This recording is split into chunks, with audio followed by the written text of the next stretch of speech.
Welcome to Season 1 of our podcast series, Becoming Community. My name is Sarah Gwertz, and I am the Information Literacy Librarian for Alcuin and Clemens Library. And in this series, we will talk about how the Mellon Grants are helping the CSB SJU community to be more inclusive. Season 1 of our series will focus on the first twin Mellon Grants, which were awarded to CSB and SJU and were administered between 2015 to 2017. During this season, we will talk to faculty and staff who have been involved with the Mellon Grants to find out what they did, what their next steps might be, and what their work means for the CSB SJU community. In Episode 1, I will discuss with College of St. Benedict's President, Dr. Mary Hinton, how the CSB SJU community received a Mellon Grant, the goals of the grant, faculty and student response, and the impact it has had on our community. Thank you for joining me this morning, President Hinton. I appreciate you taking time out of your busy schedule to speak with me. I'll start with asking you, why a grant from the Mellon Foundation? Why did you choose that particular foundation over others? Why did you think a Mellon Grant was needed at CSB SJU? Well, it was really a confluence of a couple of things. So people have heard me share this story before. It was actually in my first month as the president at St. Ben's that I was reading the Chronicle of Higher Education. And they'd done a feature piece about Earl Lewis, who was the president of the Mellon Foundation at that time. And it was a really compelling piece, and it spoke about his commitment to inclusion and equity in higher education. And as I mentioned, I was brand new to the job, but had been so impressed looking at the ways St. Ben's and St. John's had embraced diversity over the past decade or so, and in fact, had seen a quadrupling in the numbers of American students of color over those 10 years. And as a proud president, I thought he should know about St. Ben's and St. John's, and so I sent him a letter saying I would love to introduce you to the college. And interestingly, he replied and said, well, when you're in New York, come by and see me. And so that was the first step. And I wanted to share with him what we were doing to promote the liberal arts.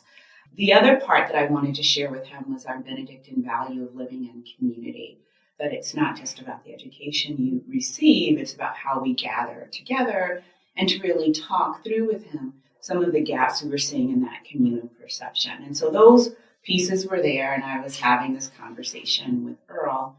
Back on campus, Tom Sibley at an open forum mentioned that he would like us to find support to help faculty better advise, support, teach, have more inclusive pedagogy in the classroom. And so I felt like I had some internal support for this conversation as well, and Tom placed a request, can you provide us with the support that we need? So those pieces came together, and after some ongoing conversation, so it wasn't just one meeting and you get a grant, you build a relationship. And this was the foundation with whom we built that relationship. They had the leadership in place that was interested in it. And that's what led to the first iteration of the Mellon Grants. So I should actually pause there and thank Jean Keller, who focused on the first year seminar. Jean Keller focused on the humanities cohort, and Kyle Lingard focused on the first year seminar cohort. And they did an excellent job leading this. So there were, for the humanities, which is the one St. Ben's was working on, there were 21 members in that cohort who partnered with the members who were part of the FYS program. What the faculty within the humanities emphasized were a number of professional development activities. So they did panels and workshops. They had reading groups and some campus-wide events. And they prioritized the development of inclusive pedagogy, inclusive advising, and teaching for inclusion as part of that work within the humanities. And they also did a personal reflection piece as well. Similar activities were carried out in the first year seminar, and we're seeing some of that play out through some of the first year experience things that we're seeing in place this year. But the cohorts were together. So the humanities cohort was 21. And faculty became peer resources to one another. So because the grants were focused on humanities and first year seminar, we had to figure out how do we then take this to faculty in the natural sciences, to faculty in the social sciences. And so that was an intentional piece of the peer resource service that came out. How did this work change how faculty approach their teaching and their students? What feedback did you get from faculty? So one of the parts of the grant was doing some assessment. So how did we move forward over the course of the grant? And there are 2 data points as it relates to faculty that I think it would be important to share. So we surveyed how prepared faculty felt in working with, whether it's thinking about pedagogy or advising, working with students of American students of color. And we saw an increase of 12 percentage points in terms of faculty's survey pre and post the grant. So the work around inclusive pedagogy and inclusive advising and how we do this work really did pay off. That's a pretty significant increase over the life of the grant. And keeping in mind that the grant wasn't multiple years, it was a defined period of time. So we saw that increase. And we saw a similar increase in the percentage of faculty who reported that racial and ethnic diversity in the classroom is important. And again, that increased to 51% of faculty saying that diversity in the classroom is important. That data matters because that then enables us to go out and pursue other grants. So we were able to not only say this grant mattered and it impacted faculty or it impacted what we do in the classroom, but we were actually able to demonstrate through data that it mattered. I think it mattered in some other ways as well in terms of what faculty are doing. So they're actually living into the goals of the grant. So we see in terms of the theater department use sort of some of the ideas generated and the energy around inclusion to invite Lou Bellamy, who's the former Penumbra theater director, to come and have a residency on campus that engaged more diverse students in the theater department. And that was a big deal. It helps inform the development of an advising syllabus for faculty advising and training. I think it helped influence our first year experience. It provided a common read for the honors first year seminar sections. So there's the data growth that we saw, but there's also the ways to influence sort of how we live together on campus. So when you mention inclusive pedagogy, would you say then what the faculty was doing, as you just explained, would be how you would define that inclusive pedagogy then? I think inclusive pedagogy includes lots of different pieces, but certainly thinking about how do we extend what we're doing within and outside of the classroom. I want to be really clear that it's not just a classroom-based opportunity. How do we extend what we're doing to ensure all students have an entry point? So that's part of what was so compelling about the theater department's work with Lou Bellamy, is that it intentionally reached out and brought more and more diverse students into the theater department and into the fine arts dimension of our campus. And that was an intentional, purposeful effort led by Karin and others. And so inclusive pedagogy is really about helping every student see themselves in that classroom and in what's being learned and really having the best possible experience. How did this work affect our students of color? And what feedback have you heard from our students? So in the same way that we did some assessment of faculty growth and responses, we did the same thing with a group of students who participated. And at the end of the grant, 100% of the students of color surveyed reported having someone they felt they could reach out to for support on campus. And of course, you want that for every single student on our campus. And so we were delighted with that. Even more, and this was pretty remarkable, the number of students of color who believe that faculty are more open to diverse points of view in class increased by 25% over the course of the Mellon Grant period. So it's that growth that you're really looking for, and that gives you the energy and the impetus to continue doing the work. It would be disingenuous, though, to just report sort of that side of it. We know from those same surveys that students of color report feeling 2 times more likely to have fear for personal physical safety, to hear derogatory verbal remarks, and so forth. So there is still work to be done. I am super proud of the growth that the Mellon Grant spurred, but there's still work that needs to be done. And I think we have the capacity, the interest, and are developing even more resources to do both. Yeah, I think when you hear the numbers, it is amazing in such a short period of time how much of an impact the Mellon Grants did not only have on the faculty, but also on the students themselves. And I would just add, I think it also had a significant impact on the faculty, the students, but the way the faculty reached out to the community as a whole meant that other staff and administrators could also engage, even though the grant wasn't directly for them. It gave them an opportunity to engage with this work. So, what did you learn from the Mellon Grant? My big takeaway from Mellon is that it has to be so much more than increasing the number of programs for students, that it really is about how do we think about helping our professional community on campus, faculty, staff, administrators, think about, wrestle with, and address these issues as well. And that really has been what has spurred some of the subsequent work with Mellon. Is it's not student focused per se, though of course they're the ultimate beneficiaries, they're the reason why we're here, but it really is, what do we need to do on campus to create an environment in which students can thrive? And what I took away primarily from this Mellon Grant is that that's work for us to do. And students will benefit. We continue to have incredibly robust student programming, but we need an equal amount of programming for all of us. President Hinton, as we move forward, I read that you would like to see the campus move from individual change to institutional change, and from new techniques to profound, sustained self-understanding. How do you see that happening, and what can those who do not teach but work with students do to help make this change possible? Well, I think there are a couple of parts to that question. One, it ends with those who don't teach, how can they help make this change possible?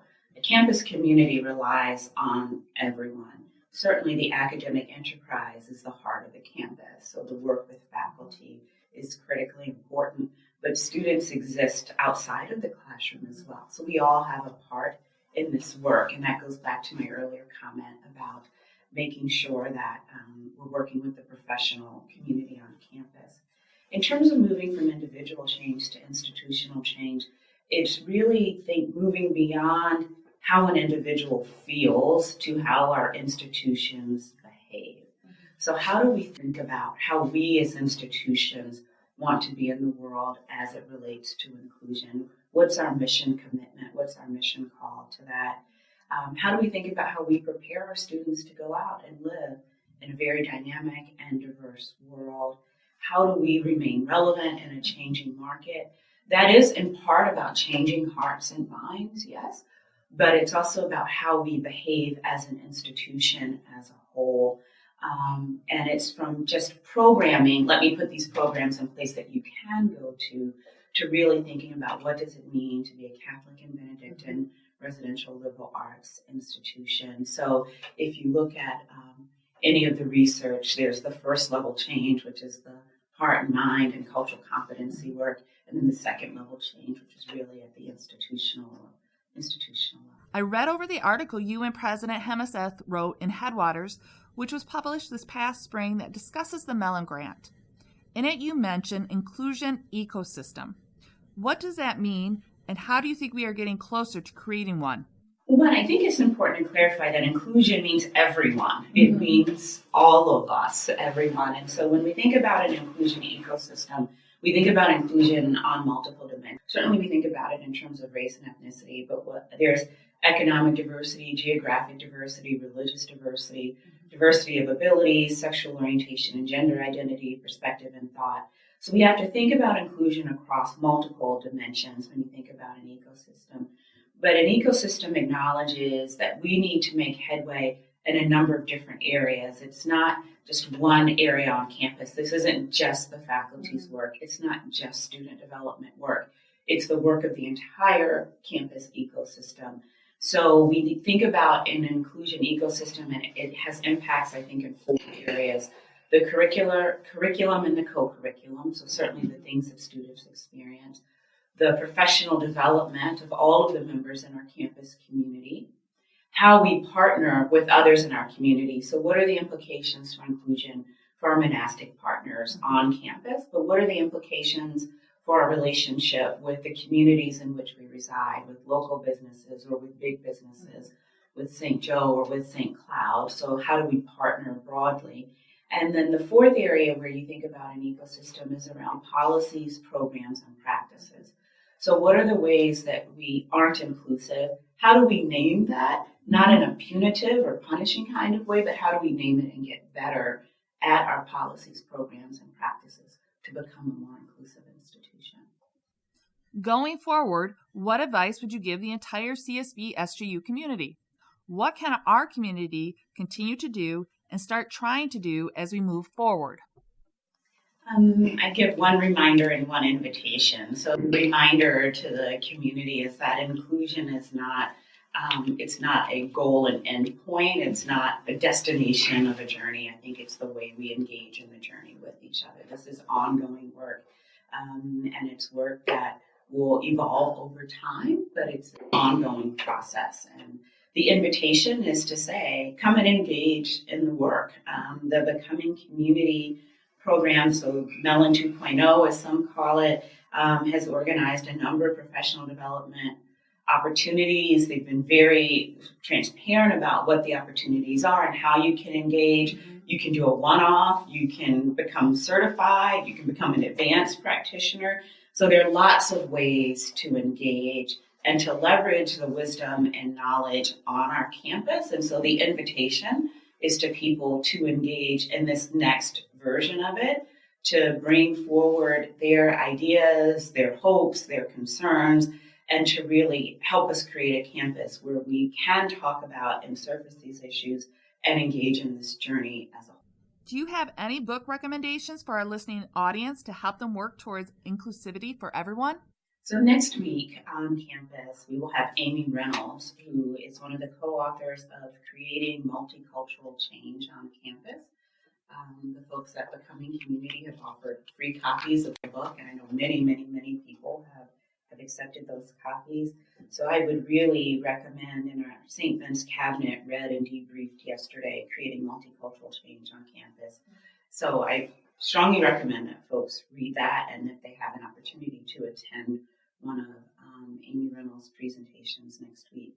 There's another that I've been harping on now for a few months, so no one will be surprised. This was another cabinet read that we did called Becoming a Student-Ready College. And it really talks about best practices to serve all students and what does it mean to be a student-ready college. Tia McNair is one of the authors on that book, and she was on campus this past summer. There's another book that I find more complicated but interesting. And the premise isn't, well, the reader will decide for themselves their relationship with it, but it's called Bandwidth Recovery, about how campuses can help students who've been compromised due to other events in their lives succeed on campus. It's an interesting book. Might be a good book club that we have on campus for. And I bet you'll get lots of different perspectives. Mm-hmm. Even as I read it, I had conflicting perspectives about it. So those are some that I would recommend. Again, I would like to thank President Dr. Mary Hinton for taking time out of her busy schedule to participate in the Becoming Community podcast. To find the article mentioned in Episode 1 by President Hinton and President Hemeseth, entitled An Introduction to the Mellon Grant, Headwaters, Volume 30, pages 60 through 63, 2017, visit digitalcommons.csbsju.edu. Thank you to the Becoming Community team, Amanda Match-Janser, Brandon Woodard, and Anna Mercedes for their support. A special thanks to Cindy Gonzalez for her support and help, and to Jacob Janser for his editing skills. Podcast recording was done on October 11, 2018 at St. John's University Elkwin Library.